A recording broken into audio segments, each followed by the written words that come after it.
C'est parti, on se retrouve dans cette nouvelle vidéo où ça va être le bilan de mes 2 ans en Estonie. J'en profite car Daniel est venu bosser avec moi cet été, donc c'est lui qui va m'interviewer et me poser les questions. Et on va notamment commencer par le coût de la vie. Est-ce que pour toi, t'as vu un changement ici en Estonie? Alors sur le coût de la vie, c'est sûr que quand je me suis expatrié, Tallinn, c'était moins cher qu'en France. À la suite du Covid, il y a eu énormément d'inflation et on l'a vu en 2023, je crois, l'inflation, ça va être en 25%, quelque chose comme ça. Donc c'était vraiment énorme. Au final, sur le coût de la vie, ça dépend où t'es, mais je pense qu'on doit être sur les prix similaires de Paris pour ce qui est consommation, donc restaurant, alcool, c'est peut-être un petit peu moins cher, mais les courses et tout, ça a vraiment explosé. D'un point de vue coût de la vie, même moi je l'ai vécu, du jour au lendemain, t'avais des prix qui prenaient plus 10, plus 20%. Après, c'est pas forcément quelque chose d'impactant quand t'es entrepreneur parce que je dépense 400 € ou plus 20%, donc 500 € dans mes courses, ça va rien changer à ma vie. Et pour ce qui est de la qualité de la vie, cette fois-ci? Pour la qualité de la vie, alors je suis allé à Malte, pour moi c'était pas possible, c'est petite île, t'as pas beaucoup de services, les taxis sont pourris, etc. Là t'as beaucoup de services, là par exemple je suis venu en voiture que j'ai louée, ça va coûter moins cher qu'un taxi. Donc en gros je suis descendu dans la rue, j'ai trouvé une voiture, là je sais même plus ce que c'était, mais avant-hier j'ai trouvé une S3 et pour rentrer chez moi j'ai payé 3,50 €. Le taxi ça va être 4 €, donc t'as beaucoup de services qui te permettent d'avoir une qualité de vie supérieure à la France. Tout ce qui est déplacement, etc., tu te prends pas la tête, tu peux prendre un taxi ou peu importe les voitures, etc. Au niveau de la nourriture, bon, c'est difficile de faire mieux qu'en France, mais on a quand même des choses un peu internationales, donc ça va. D'un point de vue appartement aussi, on l'a fait remarquer là il y a peu de temps, un ami qui est expatrié à Budapest. En gros, c'est sûr qu'on trouve de très beaux appartements sur Tallinn. Les prix sont plus ou moins chers, mais là par exemple pour 1000 € par mois, tu peux avoir un 50-70 mètres carrés, vue mer, tu peux avoir des trucs très stylés que tu n'auras pas forcément dans tous les pays d'expatriation. Donc tu as un niveau de vie très qualitatif sur les logements. En changeant d'appartement justement, comment tu trouves que c'est? Déjà sur l'installation, c'est hyper simple. Moi je suis arrivé en Estonie, j'avais pas de boîte encore. Donc en gros tu arrives en Estonie, puis si tu veux faire tes papiers d'expatriation, il te faut premièrement une adresse et ensuite tu fais tes papiers d'administration. Pour avoir cette adresse, bien tu cherches sur les sites comme Le Bon Coin, etc. Pour ça n'existe pas ici en Estonie, mais c'est d'autres sites. Et sur ces sites là, du coup tu contactes et tu demandes ouais je peux visiter blablabla. Le mec te pose aucune information. Genre moi j'avais pris à l'époque une villa de 300 mètres carrés, elle faisait 2500 € par mois plus les charges, ça montait à 3000 et quelques, et il savait même pas ce que je faisais. Genre j'avais même pas de société ni rien, il m'a dit ouais c'est bon, pas de souci. Ici il y a beaucoup de confiance, donc il y a pas trop en mode ouais est-ce qu'il va squatter, il faut 3 temps de paye, je sais pas quoi. Hyper facile de s'installer. Du coup j'ai déménagé 2 fois, là ça va être la 2e fois. Donc j'ai la maison, j'ai fait un appart et je vais refaire un appart, et c'est hyper simple parce que tu changes comme ça. Genre vraiment tu visites, tu dis ok je le veux, t'envoies les papiers, t'es signé en ligne informatiquement, tu envoies le paiement et c'est bon, t'as les clés. Hyper simple de bouger. L'avantage aussi quand on est entrepreneur, si on aime voyager léger, on s'encombre pas de meubles ou autre, on va tout meubler, et le meublé ici est quand même assez qualitatif, on a des prestations plutôt bonnes, même si c'est pas comme Dubaï, on n'a pas de facilities pour l'instant, genre t'as pas de sauna, salle de sport dans l'immeuble, mais t'as quand même des belles prestations. Parlant de Dubaï, on parle souvent du système fiscal qui est là-bas. Sur l'Estonie,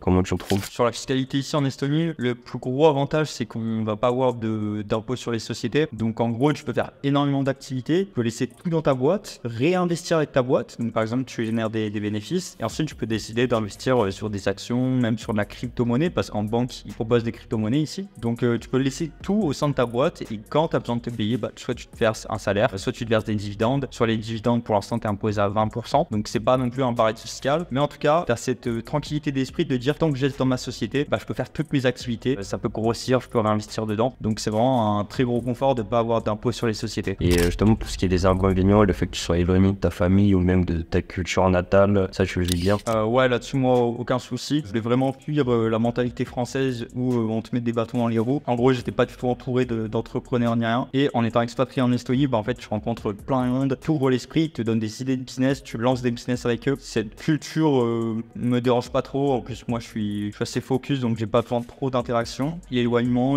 ça va encore, tu vois, t'es à 3 heures de Paris ou dans la France, peu importe, c'est pas excessif pour voyager, etc. Donc ça va. En arrivant ici, du coup, t'as une certaine barrière par rapport à la langue, À un moment que je suis arrivé ici, j'étais pas forcément hyper à l'aise en anglais. Au fur et à mesure, je me suis amélioré. Et même si ils parlent principalement estonien, t'as la moitié qui parle russe. Et à l'école, de toute façon, ils sont tous obligés d'apprendre l'anglais plus ou moins. Notamment notamment si tu veux t'ouvrir la culture internationale, comme aller au cinéma ou autre, mais en fait c'est tout le temps traduit en anglais. Donc au final, ils parlent très bien anglais ici, pas forcément les personnes plus âgées, mais avec l'anglais tu te débrouilles très bien. La paperasse administrative et tout, tous les sites sont tout le temps traduits en anglais. Et moi j'ai entendu parler d'une très grosse barrière à l'entrée quand on veut s'installer en Estonie, c'est le climat. Est-ce que toi il te dérange ou ça te convient? Ouais, le climat c'est le principal point le plus inconvénient, on va dire, je pense. Mais justement ça trie en fait, ça met une barrière à l'entrée et t'as pas les scammers, t'as pas les mecs qui viennent là pour faire de la merde ou autre. Ceux qui viennent là généralement sont assez sérieux dans le business,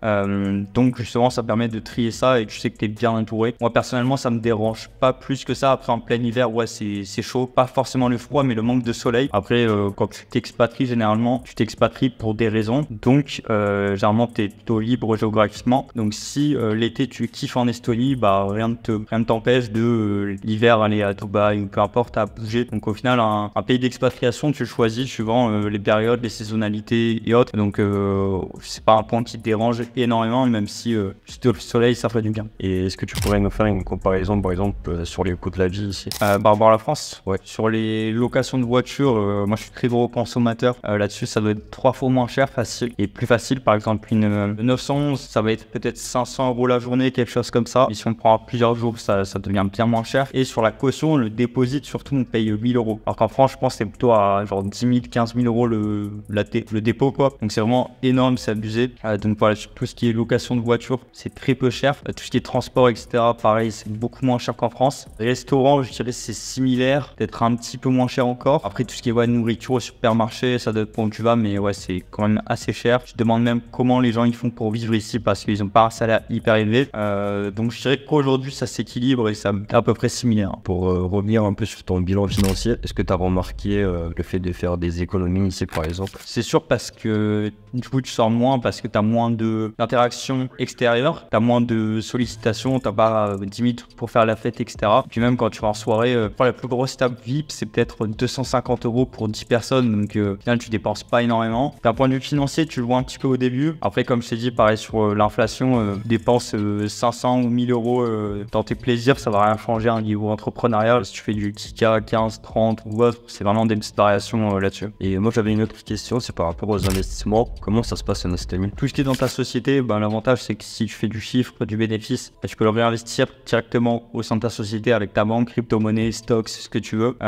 Et là-dessus, tant que tu sors pas, tu payes pas d'impôt. Après, quand tu sors, tu es à 20% en flat tax, distribution de dividendes. Et en perso, tu es aussi à 20% sur ton imposé sur les gains sur ton capital. Donc, ouais, 20% c'est pas non plus un paradis fiscal. En France, sur de la flat tax, tu es à 30%. Mais en France, tu peux pas faire toutes les activités que tu as envie. Si tu fais du minage, tu dois déclarer ici. Si tu fais du trading, tu dois déclarer ici. Donc, c'est beaucoup plus compliqué. Donc, voilà, on a l'avantage que ça soit beaucoup plus simple d'un point de vue mobilité des investissements en Estonie. Faire une conclusion un peu globale, quel serait le plus gros avantage et le pire inconvénient que toi tu vois ici? Le plus gros avantage, je pense, c'est qualité de vie et service. Même s'il y a mieux, peut-être à Dubaï, on pourrait comparer. Dubaï, il y a mieux, mais ici, il y a des points qui sont pas négligeables, notamment sur le service ou dans les magasins ou autres. C'est pas du tout des vendeurs, les mecs, ils ont pas envie de te parler, donc t'es serein, t'es posé. On peut mettre dedans la sécurité aussi. Et l'inconvénient, clairement, c'est le temps. Si t'avais du beau soleil, si t'avais de la luminosité l'hiver, etc., je pense qu'il y aurait énormément de monde en Estonie. Mais malheureusement, c'est pas le cas, donc c'est l'inconvénient principal.